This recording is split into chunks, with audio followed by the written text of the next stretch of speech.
નમો હરિહંતાણમ નમો સિદ્ધાણમ નમો આયરિયાણમ નમો વસાયાણમ નમો લોહે સવસાણમ એસો પંચણમુક્કારો સવપ્પવપરાશડો મંગલાણં ચ સર્વેષેં પરમં હોય મંગલમ નમો હરિહંતાણમ નમો સિદ્ધાણમ નમો આયર્યાણમ નમો વસાયાણમ નમો સવસાણમ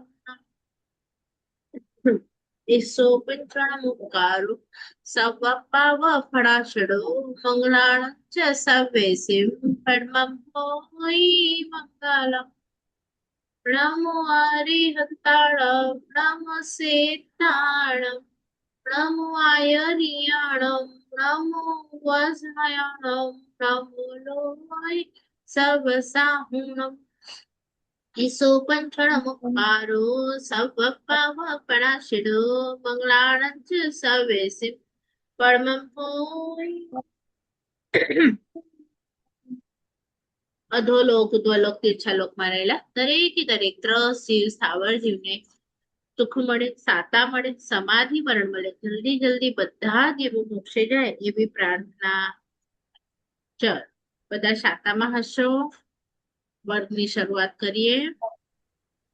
ગયા વખતે આપણે આચાર્ય ભગવંતના 36 ગુણ જોયા હતા. તો એમાં કોઈને ડાઉટ છે? એમાં જ આપણે કયું સૂત્ર જોયું હતું આચાર્ય ભગવંતના 36 ગુણ માટે? કોણ બોલશે? કયું સૂત્ર હતું જેમાં એમના 36 ગુણો આવે છે?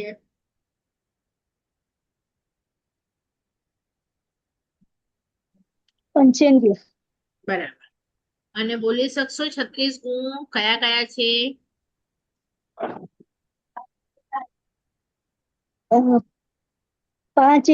પાંચ ઇન્દ્રિયોને વશમાં રાખવાનું.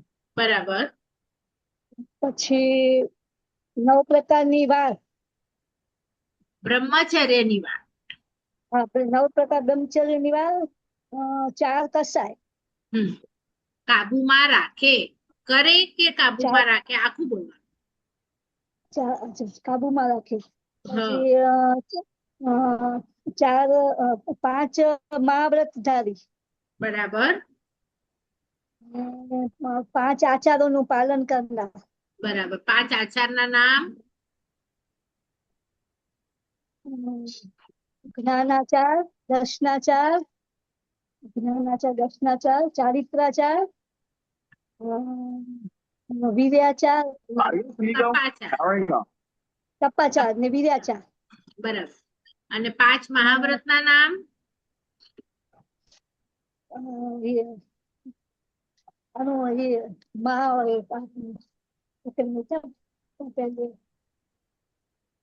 સર્વથા પ્રાણાતિપાત વીરમલ વ્રત. સર્વથા મુસાવાદ વીરમલ વ્રત. અને સર્વથા અત્તાદાન વીરમલ વ્રત. અને સર્વથા મૈથુન વીરમલ વ્રત. અને સર્વથા પરિગ્રહ વીરમલ વ્રત. પરિગ્રહ વીરમળ નથી. પરિમાણ પરિગ્રહ પરિગ્રહ પરિમાણ. એમ વીરમળ નહીં, પરિમાણ. હા, કારણ કે એ લોકો પણ થોડું ઘણું પરિગ્રહ રાખે ને, એનું પરિમાણ રાખે કે 2 જોડી કપડા રાખીશું કે આટલી ગોચરે પાત્રાની જોડ રાખીશું એમ. બરાબર. પછી 5 સમિતિ ને 3 ગુપ્તિ. 5 સમિતિના નામ? વિદ્યા સમિતિ, ભાષા સમિતિ, દેશના સમિતિ,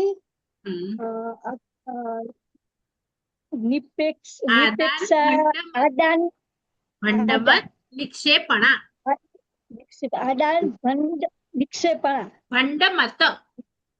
ભંડમત ને પારિકાષ્ટિકા ને પારિસ્થાપનિકા સમિતિ. ત્રણ મનોગુપ્તી, વચનગુપ્તી ને કાયગુપ્તી. બરાબર. એટલે હવે તમારું થોડું થોડું લાઈન પર આવ્યું છે કે કેવું બાય હાર્ટ આપણને બધી વસ્તુ જોઈએ. આજે તો ખાલી નામ પૂછ્યા છે, ડેફિનેશન પૂછું તો પણ તરત આવવું જોઈએ. હવે હું પૂછું ભાષા સમિતિ, વચનગુપ્તી, તો ભાષા સમિતિમાં આપણે કેવું બોલવું જોઈએ અને ઓલામાં બોલવાનું વચનગુપ્તીમાં આપણે શું ન બોલવું જોઈએ એમ. એટલે ખરાબ નથી બોલવાનું, ખરાબ કાયાથી નથી કરવાનું, ખરાબ મનથી નથી વિચારવાનું એમ. એ ગુપ્તીમાં આવે. સમિતિમાં સારું સારું શું કરવાનું છે, કેવી રીતે ચાલવાનું છે, કેવી રીતે ખાવાનું છે, કેવી રીતે બધી વસ્તુઓ મૂકવાની છે એમ. બરાબર. એક એક શબ્દમાં જઈએ ને આપણે, ખાલી આ 5 મહાવ્રતને પણ લઈએ ને તો પણ આખું વર્ષ જાય. હવે જો પ્રાણાતિપાત શબ્દ છે, અહિંસા શબ્દ નથી. શું શબ્દ છે? પ્રાણાતિપાત. હા, તો પ્રાણાતિપાત આવો શબ્દ કેમ મૂક્યો? તો કે જો તમને ખબર નથી મને કે અગલા ક્લાસમાં આપણે આ વસ્તુ લીધી હતી કે નહીં, પણ આપણને હું તમને કહું ને, પ્રાણાતિપાત એટલે શું આપણે લીધું તો ગયા વખતે પ્રાણાતિપાતને ડિટેલમાં નહીં લીધું હતું. બરાબર. તો મારો સવાલ બરાબર ધ્યાનથી સાંભળજો કે તમને પ્રાણાતિપાત પાપસ્થાનકમાં પણ આવે છે. આપણે કહીએ ને પહેલું પ્રાણાતિપાત, આપણે પાપસ્થાનક જ્યારે આમ હાથ જોડીને યાદ કરીએ કે મેં આજે કયું કયું પ્રાણાતિપાત કર્યું, એ બધાની માફી માંગુ છું. તો એ પ્રાણાતિપાતમાં તમને એઝ અ ગૃહિણી જે પણ ઘરમાં આખો દિવસ કરો તો શું તમને પાપ યાદ આવે પ્રાણાતિપાતમાં? શેની માફી માંગો તમે ગુરુ પાસે? શું પાપ કર્યા તમે? પ્રાણ લીધા કોઈકના, એવું તમને લાગે ને પ્રાણાતિપાત, તો શું પાપ ધારો? હિંસા કરી હોય મતલબ. હા, તો શું? પણ હિંસામાં આમ છરી લઈને તો રોડ પર નથી નીકળ્યા તમે, તો શું હિંસા કરી? આમ તો ડકલે પગલે હિંસા જ કરીએ છીએ ને. આપણે એકાદ બે એક્ઝામ્પલ આપો. બરાબર છે. હમણાં કોણ બોલ્યું? રસોડામાં તો આપણે હાલતા ચાલતા વધારે બધું હિંસા થાય છે ને, બધું ભાજી ને બધું શાક ને સમારીએ તો બધું આમાં બરાબર. એટલે હિંસા શાક આવે છે. સમારો, કપડા ધોવો, વાસણ ધોવો. બરાબર. હા, હવે જો મારે તમને શું બતાડવું છે કે આપણે ખાલી આટલું જ પ્રાણાતિપાતમાં વિચારીએ છીએ. ઓરિજિનલી પ્રાણાતિપાત કેટલું મોટું છે એ બતાડવું છે મારે તમને. એટલે આ બધા હમણાં તો તમે જો ખાલી 36 આચાર્યના ગુણ જુઓ છો, એમાં 5 મહાવ્રત લીધા, એ 5 મહાવ્રતને ખાલી શબ્દથી તમે કે ચલો આમાં હિંસા ધારવાની છે, એમાં તમારું પતી ગયું. તો અહીંયા હું અહિંસા રહીશ એમ નથી બોલતા, કે હું હિંસા નહીં કરું એમ પણ નથી બોલતા, પણ શબ્દ મૂક્યો પ્રાણાતિપાત. તો મારા જુઓ પ્રાણ છે ને, આપણે જીવ વિચાર ભણેલા ને એમાં 10 પ્રાણ આવ્યા હતા આપણને. 5 ઇન્દ્રિય હતું, પછી 3 તમારા બળ, પછી 1 શ્વાસોશ્વાસ અને 1 આયુષ્ય. આ બધાને શું કહેવાય? પ્રાણ કહેવાય.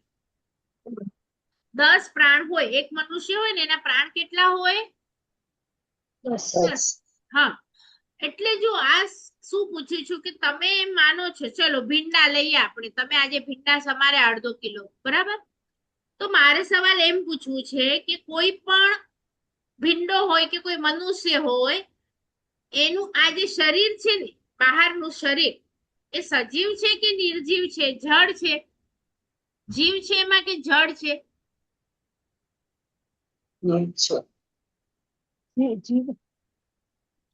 જો બે વસ્તુ હોય, એક શરીર છે ને એક આત્મા છે, બરોબર? આત્મામાં જીવ છે અને શરીરમાં જીવ નથી, નિર્જીવ છે. એટલે આપણે કોઈ મરી જાય ને તો આપણે શું કહીએ? સામે બોડી પડી હોય તો એ બોડીમાં જીવ છે હમણાં? નથી. આત્મા નીકળી ગયો, જેમાં જીવ હતું એ વસ્તુ નીકળી ગઈ, બરોબર? તો મારો સવાલ એમ છે કે તમે સમજો છરી લઈને આજે કોઈકને મારો છો, કોઈક મનુષ્ય છે, તો એ મનુષ્યનો નિર્જીવ વસ્તુ હોય જે શરીર, એને તમે મારી શકો? નિર્જીવ વસ્તુને આપણે ક્યારે પણ મારી શકીએ? ડેડ બોડી હોય એને મારો તમે છરીથી તો મરે નહીં. અચ્છા આત્મા છે કોઈકનું, તો આત્માને તમે છરી મારો, આત્મા મરે છરીથી?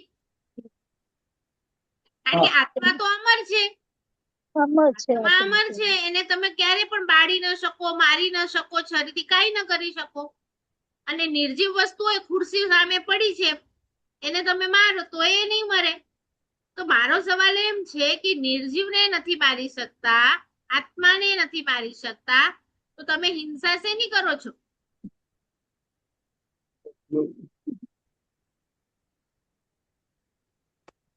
સવાલ સમજાયો કે નહીં? આત્મા હોય ને એને ના મારી શકે, ને આ શરીર છે ને એને ના મારી શકે, તો પછી તમને હિંસાનું પાપ ક્યાં લાગ્યું? કેવી રીતે લાગ્યું? મતલબ જીવ શરીરમાં જીવ હોય તો પછી આ એ લાગે ને. જીવનો આ શરીરથી છૂટોપણું થયું, મરી કઈ નથી ગયું, નથી શરીર અને નથી આત્મા. સમજણ પડી? એટલે આ જે આત્મા છે ને એની અંદર એના જ્ઞાન, દર્શન, ચારિત્ર એ ભાવ પ્રાણ છે. ભાવ પ્રાણ એટલે સમજ્યા કે એ આત્માની સાથે જ જાય. પણ જે દ્રવ્ય પ્રાણ હોય ને, દ્રવ્ય પ્રાણ એટલે આ પાંચ ઇન્દ્રિય, આ બળ, આ શ્વાસોશ્વાસ, આ જે છે ને શરીર સાથે જોડાયેલું છે. એટલે એક જીવનું દ્રવ્ય પ્રાણ પણ હોય, એક જીવનું ભાવ પ્રાણ પણ હોય. હવે આ હજી ઈઝી રીતે સમજાવું તમને કે સમજો કે તમે એક ભિખારીને લાફો માર્યો અને પછી તમે એક નરેન્દ્ર મોદીને લાફો માર્યો, બંનેને એક એક લાફો માર્યો છે, તો તમને સજા ક્યાં મોટી થાય? હવે તમે તો લાફો એક સરખો જ માર્યો છે, તો સજા તો સરખી થવી જોઈએ, તો કેમ આવું થયું? મોટા માણસ મોટા માણસ છે.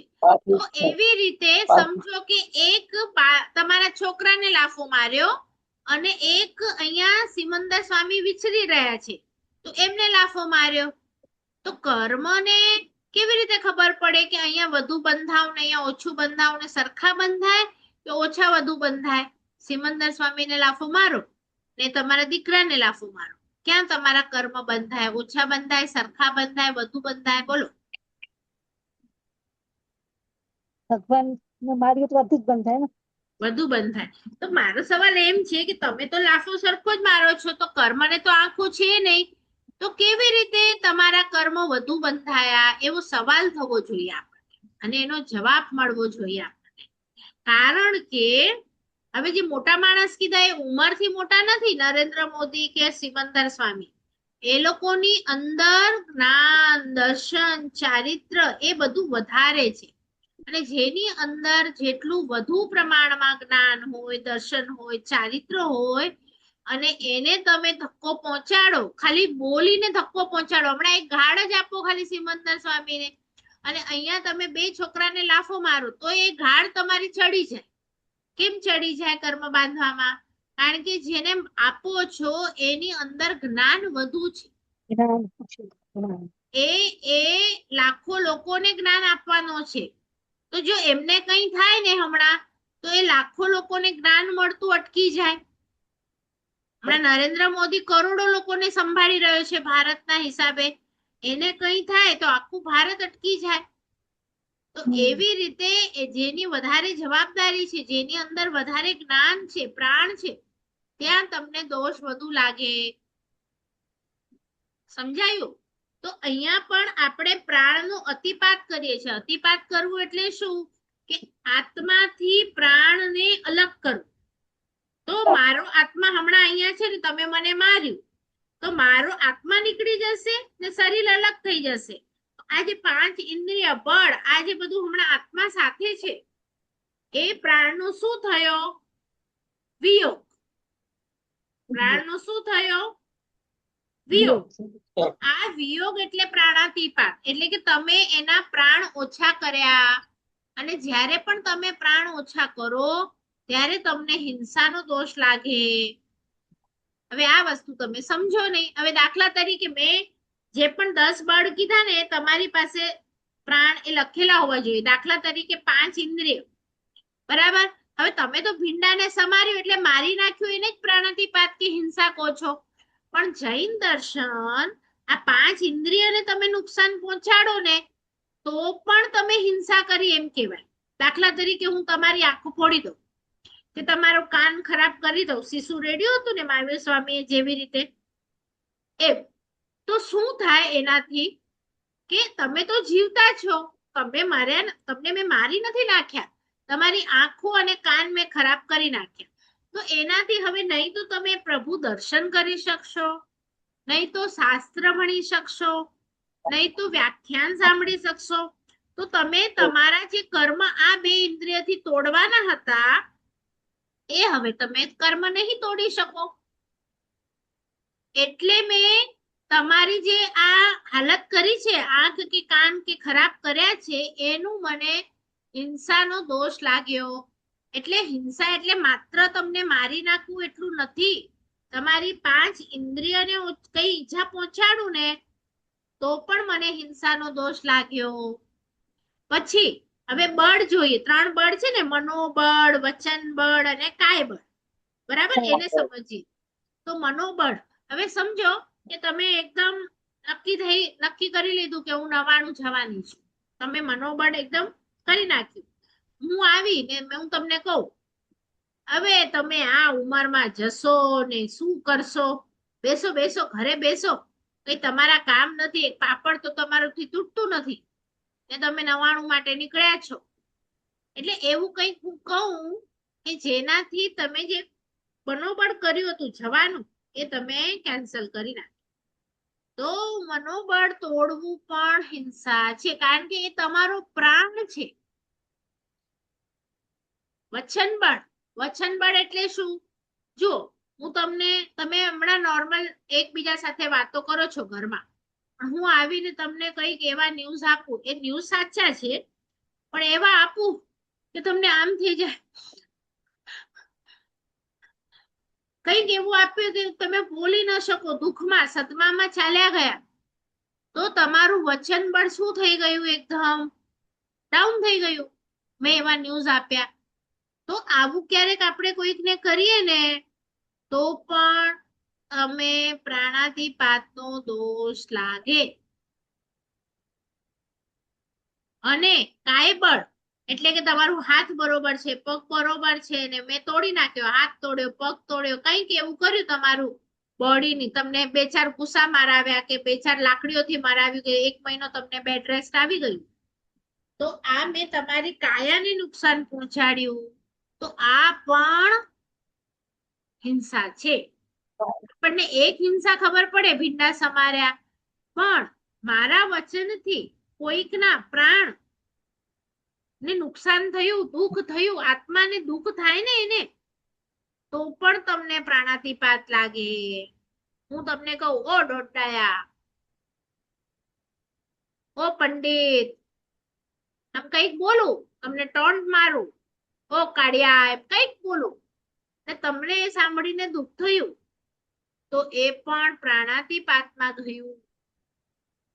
તો હવે ખ્યાલ આવે છે, કારણ કે એને દુઃખ થયું એટલે એના જે મનોબળ હતું, એનું જે વચન બળ હતું, એનું જે કાય બળ હતું, એમાં તકલીફ થઈ ગઈ.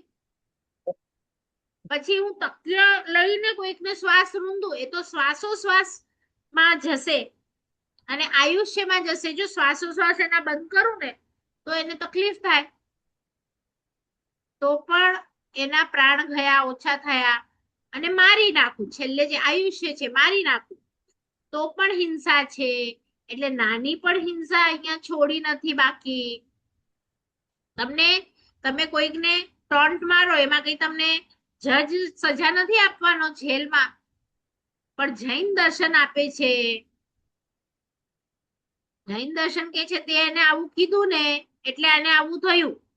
તો આ બધું તમે પ્રાણાતિપાતમાં વિચારો. બોલો, પ્રાણનો અતિપાત કરવો એટલે કે એના પ્રાણ ઓછા કરવા. પછી તમે મનથી કરો.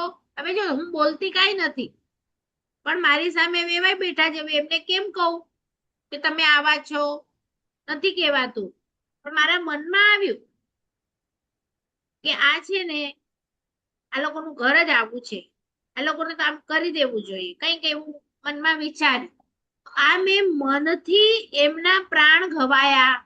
ભલે મેં કર્યું કઈ નથી, પણ મારું જે પાપ છે એ વચનથી નથી, કાયાથી નથી, પણ મનથી છે. તો મનથી પણ એટલું જ પાપ લાગે, વચનથી પણ એટલું જ, અને કાયાથી પણ એટલું જ. તો હું કાયાનું ભીંડા સમારું છું એ મેં વિચાર્યું, પણ મારા મનમાં આજે મારા નણંદનું કે મારા જેનાથી નથી બનતું એના વિશે ખરાબ વિચાર આવ્યો ને મેં એની માટે ખરાબ વિચાર્યું, તો એના પ્રાણને નુકસાન પહોંચ્યું કે નહીં પહોંચ્યું, પણ મને તો હિંસાનો દોષ લાગી ગયો.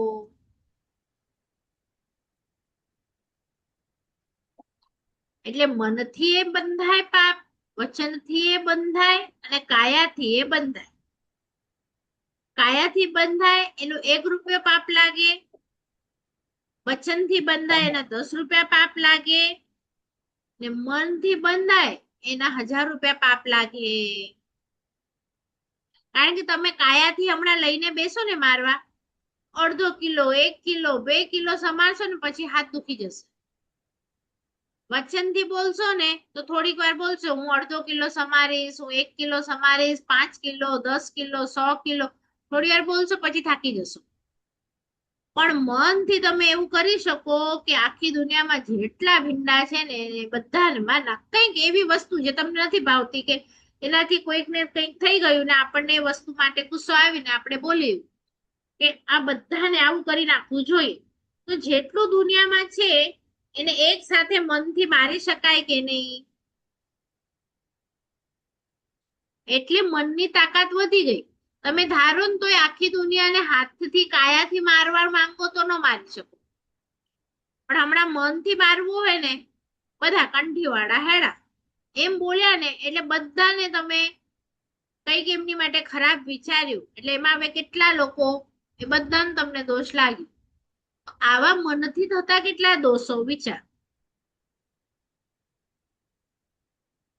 આ બધું તમે પ્રાણાતિપાતમાં વિચારો કે ન વિચારો, એ સવાલ મારો એ છે.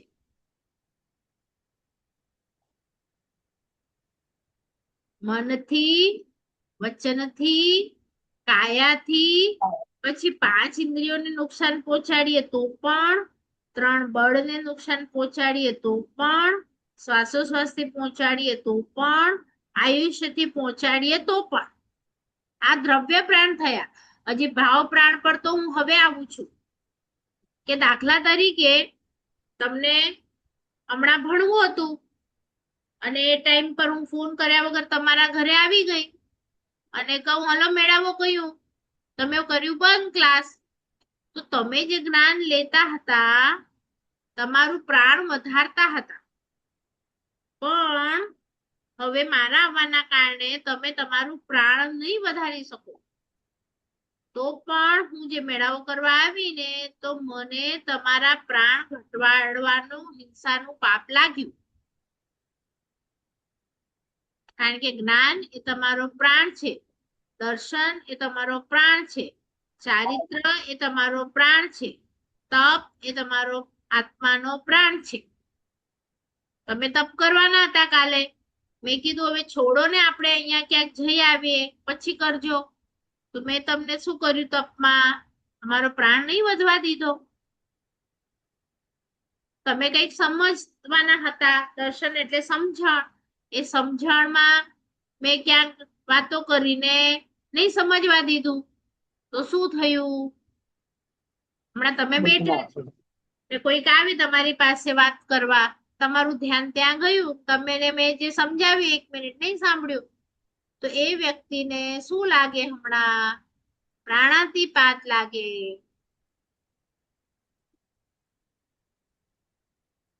ખ્યાલ આવ્યો? એટલે પ્રાણાતિપાત કેટલું ઊંડું જઈ શકે તમે વિચારો. આ બધો હિસાબ કરીને પછી અઢાર પાપાસાના બોલવાનું હોય, આખા દિવસનું હિસાબ કરીને સામાયિકમાં કે મને આ પહેલામાં આટલું આટલું પાપ લાગ્યું છે, આને મેં ટોન્ટ માર્યું, આને મેં હાથથી માર્યું, આને મેં વચનથી માર્યું, આના વિશે મનમાં વિચાર્યું, એની બધાની માફી માંગુ છું એમ. આવા પ્રતિક્રમણમાં માંગો છો માફી? બોલો. કે ફટાફટ પ્રાણાતિપાત, વૃષાવાત?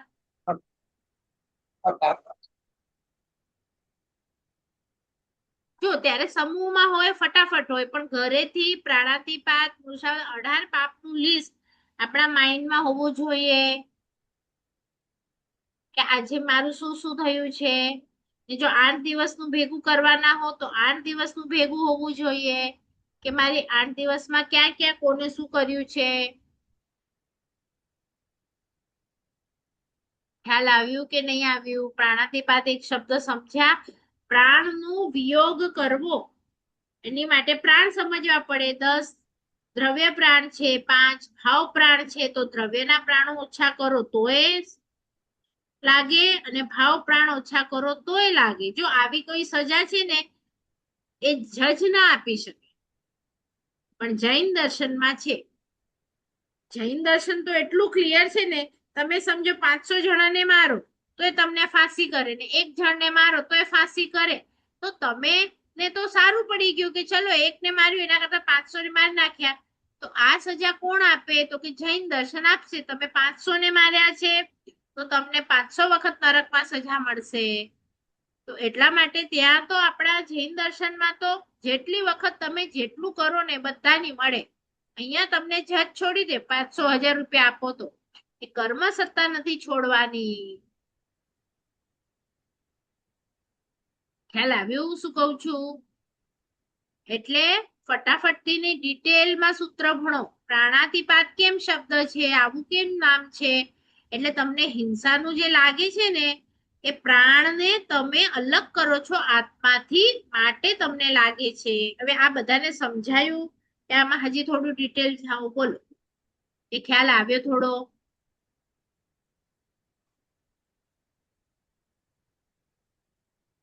આવ્યું? પછી છે ને મૃષાવાત છે.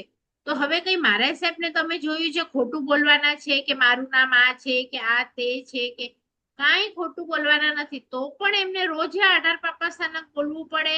આ બીજું વ્રત અતિચાર લાગે ને એ પણ બોલવું પડે. તો હવે એમને શેનું મૃષાવાદ લાગે છે? આપણે તો ચલો ખોટું બોલી દઈએ, આપણી પાસે હોય તો ના પાડી દે મારી પાસે નથી, કે આવી ગયા હોઈએ તો અમે અહીંયા નથી, કંઈક બોલી દે. પણ એમને તો એવું કઈ હોય જ નહીં, કોઈ ખોટું બોલે નહીં, તો શા માટે મૃષાવાદ લાગે? આપણે શું સમજીએ? આપણે ખોટું બોલીએ એટલે મૃષાવાદ. પણ શાસ્ત્રમાં એવું નથી લખેલું. શાસ્ત્રમાં તો તમે સાચું બોલો ને તોય મૃષાવાદ લાગે. જો એ સાચાથી મને દુઃખ થાય તો. હું ઠીંગણો હોય તો સાચું જ છે ને, ઠીંગણો છે, અને એને ઠીંગુજી ઠીંગુજી કહીને બોલાવું તો એને તો દુઃખ થાય છે ને. તો એ વખતે હું ભૂલી ગઈ કે એ તો એક સરસ આત્મા છે, એ પણ અરિયન સિદ્ધ બની શકે છે, અને હું એને પર્યાય એનું જે 12નું હમણાંનું રૂપ મળ્યું છે એનાથી એને ઓળખું છું. તો આ તો ખોટું છે. હમણાં ચલો વ્યવસ્થા માટે હું બોલાવું, એ પુષ્પાબેન, એ સરિતાબેન એમ બોલાવ વ્યવસ્થા માટે, આત્મા આત્મા ન બોલાવી શકું. પણ હું ભૂલી જાઉં કે હું આત્મા છું અને તમે આ સામે બેઠા છો એ જ છો. આત્મા છો ભૂલી ગઈ. હું પારુલ જ છું અને આ જ મારું ઘોડો જ કલર છે અને આ આવું જ છે, અને તમે મારું આ કેમ લઈ લીધું, એવું બધું હોય તો આ બધું ખોટું છે કે નહીં? મને ખબર છે હું આત્મા છું, ક્યારે પણ જઈ શકું છું આ બધું છોડીને, અને આ બધું પૂદગલ છે. જો મને ખબર ન હોય ત્યાં સુધી મને વૃષાવાદ લાગ્યા જ કરે. તો એમ મારા સાહેબને પણ 24 કલાક જ્યારે આત્મા ભૂલી જાય, આ મારો શિષ્ય છે એની અંદર અરિયન સિદ્ધના દર્શન ન કરે, ભૂલી જાય, એટલો ટાઈમ એમને પણ વૃષાવાદ લાગ્યા કરે. એટલે એક વ્યવસ્થા તરીકે આપણે આ ગામમાં છીએ ને આ ગામમાં જન્મ્યા છીએ, પણ એટલું બધું નહીં ઘુસાડવાનું કે આ જ છું, કારણ કે અનંત ભાવ થઈ ગયા. તમે બધા ગામમાં જન્મી ચૂક્યા છો, તો એક જ ગામ, આ તો આ ભાવમાં આ મળ્યું છે આપણને. પાછું ચેન્જ થઈ જશે 10 મિનિટમાં. જો ભાવ બદલાશે તો તમારું નામ ને ગામ ચેન્જ થઈ જશે. તો આ ક્યાંથી સત્ય થઈ ગયું? બોલો. સમજ્યા? મૃષાવાદ ક્યારે ક્યારે લાગે છે? ઓલું ખોટું તો આપણે બોલવાના નથી, મારે સાહેબ પણ નથી બોલવાના. પહેલાના જમાનામાં થોડું ઘણું થતું હતું, તો હમણાં પણ આપણે ટેક્સ જો બધું 100% સાચું આપણે નથી બોલતા. શ્રાવક માટે થોડી કન્ડિશન આવી જાય કે તમને જગ્યા વેચવી હોય કે છોકરી પરણાવી દો, આપણે 100% બધા એના અવગુણ ન કહી દઈએ. તો એ પ્રમાણેનું આપણે અતિચાર લાગે છે, વ્રત લીધું હોય ને એમાં અતિચાર લાગે છે. પણ આપણે વ્રત તો લેવું જોઈએ, પણ અંદરથી એ વખતે ખબર હોવી જોઈએ કે આ ખોટું છે. દાખલા તરીકે એક એક્ઝામ્પલ આપું કે હું મુનિ છું, હું સાધનામાં ઊભી છું ને મારી આગળથી આ બાજુ હરણ આમ ગયું. હવે હરણને મારવા વાળો એક શિકારી એ મને પૂછે કે હરણ કઈ બાજુ ગયું, તો હું કહું ને આ બાજુ ગયું, તો મને હિંસાનો દોષ લાગે, કારણ કે એને મારી નાખશે. બરોબર?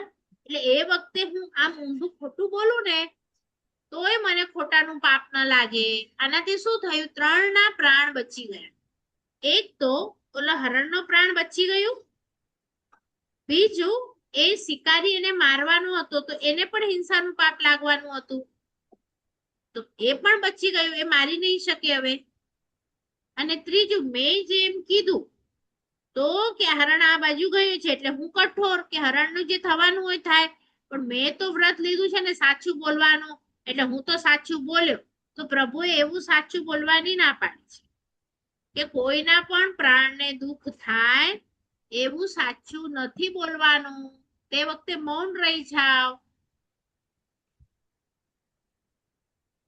સમજણ પડી? એટલે સત્ય બોલો જ એવું નથી, ખોટું નહીં બોલવું એમ લખ્યું છે.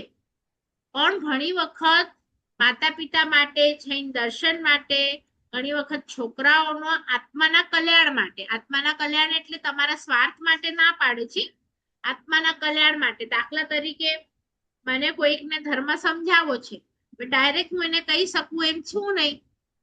મને સમજાવવું છે ઝવેર ભાભીને, પણ હું એમને ડાયરેક્ટ નથી કહી શકતી, તો હું શું કરું કે આપણે બંને પુષ્પાબેનને હું વાતો કરીએ કે આપણે છે ને આમ કરવું જોઈએ પુષ્પાબેન, પછી સાંભળે કોણ? બીજા પણ સાંભળતા હોય. તો ડાયરેક્ટ હું એમને નથી કહેતી, પણ ઇનડાયરેક્ટ કહું છું. તો એમના આત્માના હિત માટે હોય તો આવું કરી શકીએ. દાખલા તરીકે આપણા છોકરા હોય, માનતા ન હોય, તો આપણે કંઈક આવું ઇનડાયરેક્ટ કહીએ ને તો ચાલે.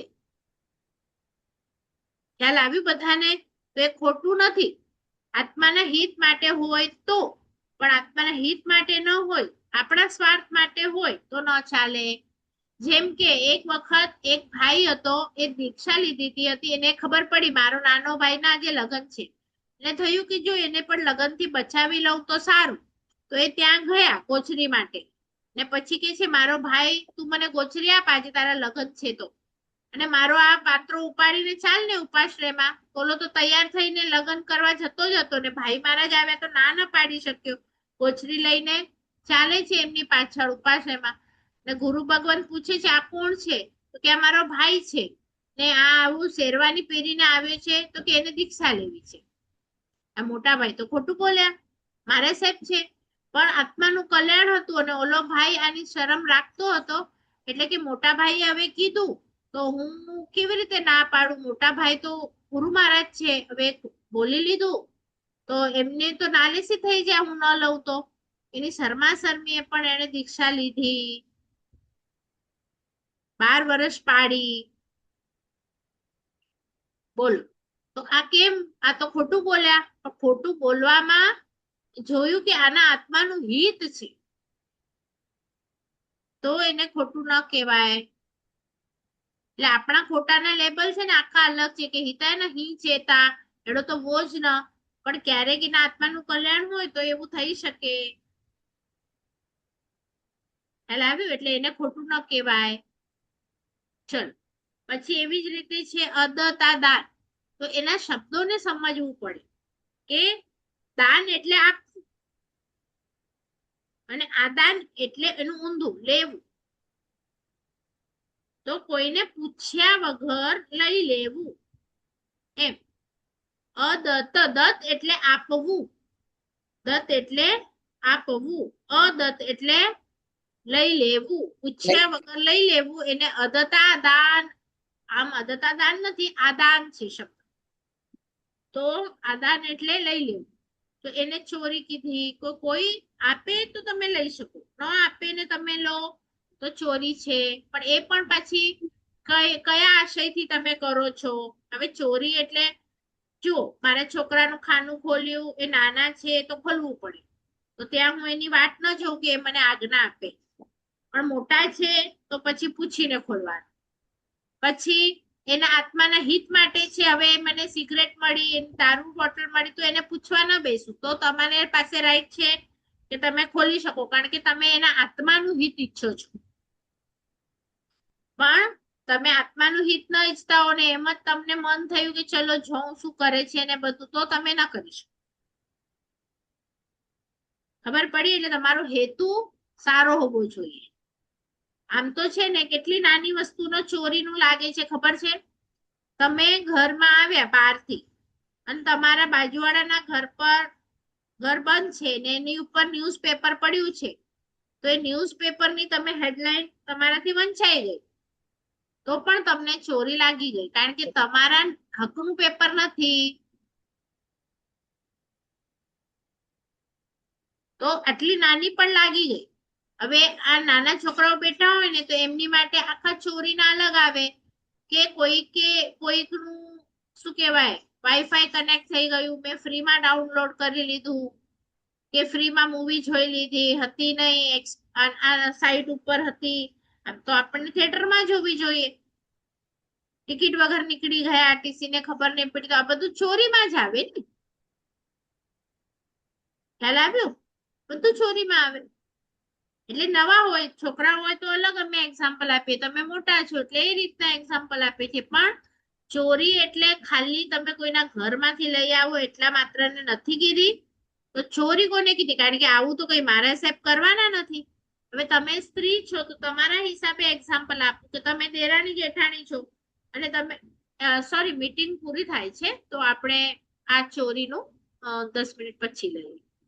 અહીંયા સુધી સમજાયું બધાને?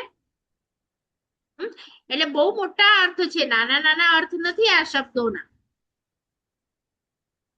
ફરીથી લઈએ.